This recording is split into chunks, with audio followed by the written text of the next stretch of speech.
ലൈവിലിപ്പോൾ ബിന്നിയും അനീഷും തമ്മിൽ ഒരു ഫൈറ്റ് കഴിഞ്ഞിരിക്കുകയാണ്. അതിന് കാരണം എന്താണെന്ന് വെച്ചാൽ കിച്ചൺ ക്ലീൻ അല്ലാത്തതാണ്. ഇത്തവണത്തെ കിച്ചൺ ക്യാപ്റ്റൻ ബിന്നി ആയിരുന്നല്ലോ. അപ്പോൾ ഇന്ന് രാവിലെ തന്നെ അനീഷും ജിസേലും കിച്ചണിലേക്ക് വന്ന് നോക്കിയപ്പോൾ കിച്ചൺ ഒട്ടും വൃത്തി ഉണ്ടായിരുന്നില്ല. അവിടെ പുഴുവിനവരെ കണ്ടു നോക്കിയാണ് ജിസേൽ വാദിക്കുന്നത്.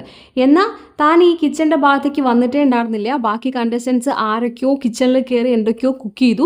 അവർ ക്ലീൻ ചെയ്യാത്തതാണ് ഇതിനൊക്കെ കാരണം എന്നാണ് ബിന്നി പറയുന്നുണ്ടായിരുന്നത്. അപ്പോൾ അനീഷ് ചോദിക്കുന്നുണ്ട്, കിച്ചൺ ക്ലീൻ അല്ലേ എന്ന് നോക്കേണ്ടത് ക്യാപ്റ്റനായ ബിന്നിയുടെ ഉത്തരവാദിത്തം ആയിരുന്നില്ലേ എന്നാണ് അനീഷ് പറയുന്നത്. അനീഷ് ബിന്നിയുടെ ഹൈജീൻ വരെ ക്വസ്റ്റ്യൻ ചെയ്യുന്നുണ്ട്. ഒരു ഡോക്ടറായിട്ട് എന്താണ് ഇത്തരം കാര്യങ്ങൾ ശ്രദ്ധിക്കാത്തതെന്നൊക്കെ തുടങ്ങിയിട്ട് ഇവർ തമ്മിൽ ഒരു പൊരിഞ്ഞ വഴക്ക് തന്നെയാണ് ഇന്നിപ്പോൾ ലൈവിൽ നടന്നിട്ടുണ്ടായിരുന്നത്.